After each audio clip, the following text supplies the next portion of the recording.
Estamos de volta para falar agora de barras tracionadas, ainda no tópico estruturas metálicas. Dessa vez falaremos de barras tracionadas. É muito comum cair no concurso, e eu preciso que vocês entendam, cair aí em concurso, a diferença entre os dois modos de ruptura de estruturas tracionadas. Então esse é um tópico que nós vamos estressar aqui dentro dessa aula. Além do mais, também há uma restrição de esbeltez para peças tracionadas. Você pode me perguntar, professor, mas a flambagem não é algo que ocorre em peças comprimidas? Por que um limite de esbeltez em peças tracionadas? Existe esse limite, como eu digo, as peças metálicas são extremamente esbeltas e há um risco de vibração excessiva. Se você lembrar de uma corda de violão, por exemplo, que é ajustada, né, tracionada ali, ela facilmente vibra, né, e mantém essa vibração. Por efeito de vento ou, enfim, outros esforços eventuais na estrutura, nós não queremos que as nossas estruturas elas assumam aí esse efeito vibratório semelhante a uma corda de violão. Por isso, existirá também um limite de esbeltez, não por motivo de flambagem, mas majoritariamente pelo motivo da vibração nos elementos tracionados. Tá ok? Vamos lá então. Barras prismáticas submetidas à força axial de tração. Como todo dimensionamento, o esforço normal de tração solicitante de cálculo, de projeto, de design, deve ser menor ou no máximo igual ao esforço de tração resistente de cálculo. Quais são os principais elementos que nós temos aí metálicos tracionados? Obviamente, tirantes, barras de treliças tracionadas, contraventamentos e pendurais aí de terças de coberturas, treliças de coberturas, tesouras de coberturas, né? Mas não são só esses são os principais elementos. E aqui entra o que nós havíamos conversado, né? Para o comportamento adequado em serviço, não estou falando de flambagem, recomenda-se que o índice de esbeltez das barras tracionadas, considerando como a maior relação entre o comprimento destravado e o raio de giração correspondente, excetuando-se tirantes de barras redondas pré-tensionadas ou outras barras que tenham sido montadas com pretensão, não supere 300, que é um número absoluto, né? A esbeltez ela não tem unidade. Algumas observações importantes. Por que que na compressão a gente fala que a esbeltez é igual a KL sobre raio de giração? Porque lá, este K é um fator que é modificado a depender da vinculação que as minhas barras têm, birrotulada, engastada rotulada, engastada livre. Então, cada barra vai ter um coeficiente K associado a depender da sua vinculação. Já nas barras tracionadas, isso não importa, eu não estou falando mais de flambagem. Eu só quero simplesmente saber o comprimento L destravado entre dois pontos que não estão o quê? Contraventados, que não estão travados lateralmente. Isso significa que a esbeltez fica simplesmente L sobre R, quando sendo L comprimento destravado. E o limite aumenta em 100, né? O limite de esbeltez de barras comprimidas é 200 e de barras tracionadas é 300, tá ok? Então, para comportamento adequado em serviço, 300 é a esbeltez máxima de barras tracionadas. Qual é a exceção? Com exceção de todos os elementos que são, por natureza, pré-tensionados. Esses elementos pré-tensionados, eles não vão entrar nesse limite de esbeltez, seja uma barra redonda pré-tensionada ou outras barras que tenham sido montadas com pretensão. Então, vale ressaltar isso, a esbeltez limite de 300, salvo elementos pré-tensionados, seja ele barras pré-tensionadas ou outros elementos quaisquer. Outro detalhe, se eu tenho um perfil composto, como um caso de um perfil aqui composto por duas cantoneiras, né, posicionadas aí, tanto os perfis isolados devem ter esbeltez máxima de 300, quanto este perfil composto por dois perfis isolados, por duas cantoneiras isoladas. Então, vale tanto para o perfil isolado quanto para o perfil composto, essa regra, claro, como eu estou lembrando, excetuando-se aí das barras pré-tensionadas. E aí, qual deve ser a minha força, meu esforço de tração resistente de cálculo? O menor dos dois valores. Sempre que eu tenho mais de uma forma de calcular a resistência, o que vai regrar, o que vai dimensionar a peça é a sua menor resistência. E aqui nós vamos ver que existem duas formas de calcular o esforço resistente de projeto. A menor delas deve ser a que irá, de fato, dimensionar a minha estrutura. Então, nesses casos, dessas estruturas tracionadas, com exceção de barras redondas com extremidades rosqueadas e barras ligadas por pinos, é o menor dos valores obtidos, considerando os estados limites últimos de escoamento da seção bruta, que nós vamos ver agora, e ruptura da seção líquida, que nós veremos na sequência. O que é o escoamento da seção bruta? É a seção que não tem furos, portanto, área bruta, e ela vai sofrer o fenômeno de escoamento. Por que que nessa seção bruta o importante é analisar o escoamento e não a ruptura? Porque numa seção bruta, que obviamente a maioria da peça, né, nós temos os elementos ali, os perfis metálicos, eles são conectados por parafusos, por exemplo, né, terão furos em suas extremidades. Mas, como um todo, a peça tem área bruta, não tem furos, né, na maioria das seções. Então, o escoamento é que é crítico e não a ruptura. Porque quando essa seção, esse trecho que é longo, de área bruta, atinge o escoamento, as deformações se tornam excessivas, as deformações se tornam gigantescas. Diferente de uma área de seção líquida, onde eu tenho furos. Quando eu tiver furos na minha peça, eu tenho a seção líquida, que é a seção bruta, descontando esses furos. Neste caso dessa seção líquida, como são trechos pequenos dos perfis, a norma admite que esses trechos sofram escoamento. Por quê? Porque no escoamento a única coisa que vai acontecer é aquele ponto onde tem furo dar uma alongada, ele vai escoar, vai aumentar, vai ter uma deformação que é pequena quando comparada com o escoamento da seção bruta. Então, em seção bruta, o que importa é escoamento, que vai gerar deformações excessivas. Em seção líquida, eu deixo escoar sem problema. O que importa na seção líquida é a ruptura. E aí eu preciso entender qual dos cenários é mais crítico, ou seja, qual dos cenários vai me dar um esforço resistente menor. Minha menor resistência é que vai ser a resistência dimensionante do projeto. Quando eu falo de área bruta, eu falo de escoamento da seção bruta. Nada mais é do que base vezes espessura, ou largura vezes espessura. Essa é a minha área bruta. E como eu estou falando de escoamento, eu uso o coeficiente γ1, que é o coeficiente de minoração das resistências, que vale, como eu sempre lembro, 1,10 em geral, regra geral, 1,10. Já num outro modo de ruptura, que é a ruptura da seção líquida, eu tenho área líquida efetiva e não mais área bruta.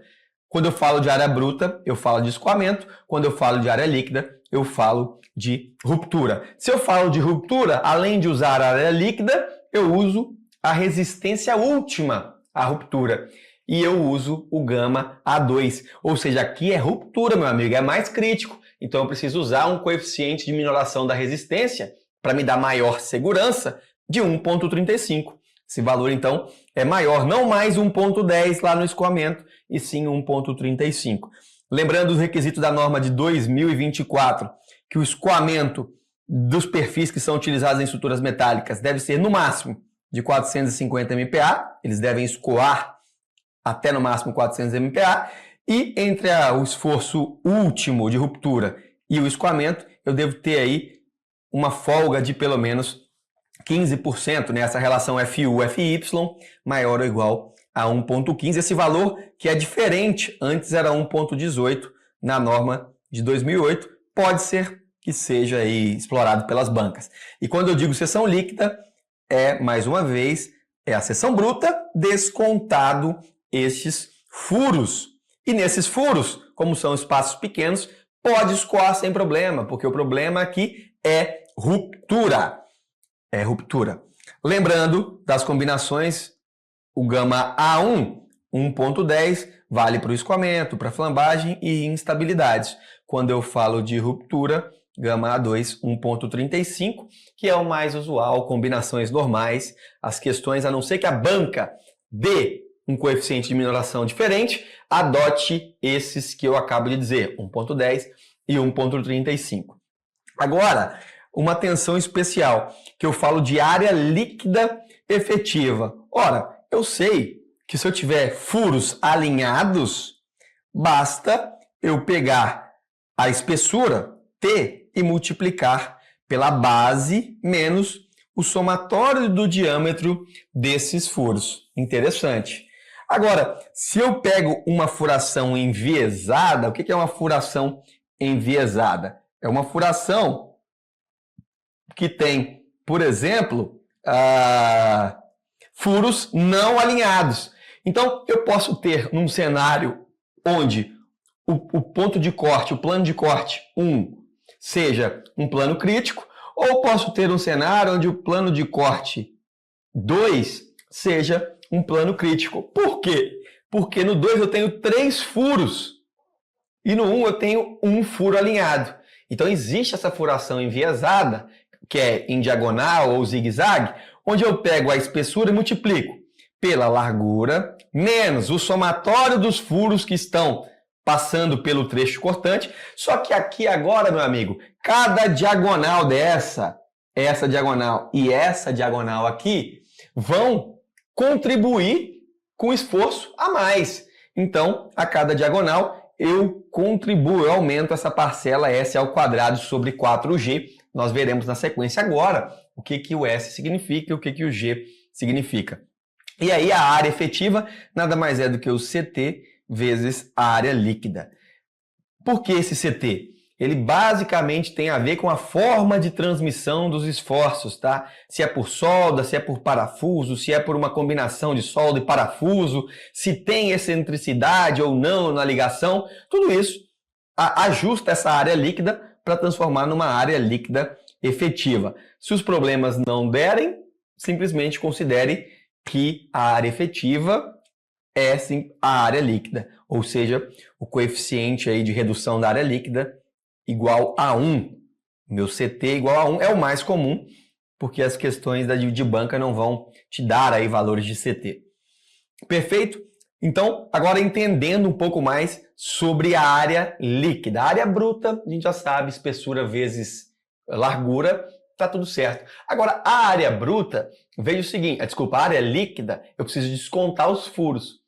E a maioria das pessoas pensa que descontar os furos é simplesmente descontar o diâmetro dos parafusos que serão colocados naquele perfil. E há uma diferença, porque o furo ele não pode ser estritamente no diâmetro do parafuso, senão eu não vou conseguir montar isso em campo.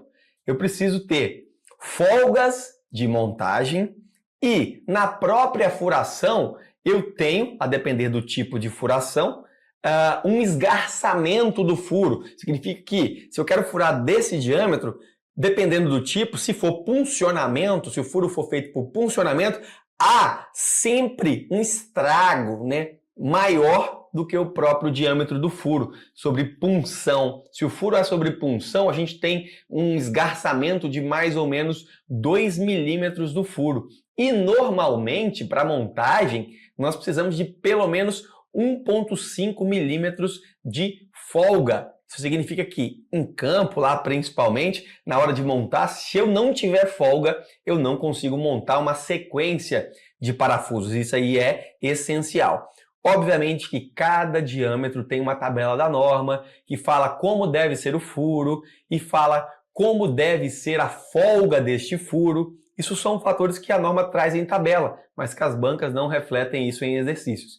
Normalmente, o que faz em questão de prova é considerar 2 milímetros de esgarçamento do furo, mais 1,5 milímetro de folga para montagem. É isso que eu quero dizer aqui. Veja, em região com furo, a área líquida de uma barra é a soma do produto pela espessura da largura líquida de cada elemento. Furos puncionados, 2 milímetros maior do que a dimensão do parafuso, né, o DB, que é um dano por puncionamento.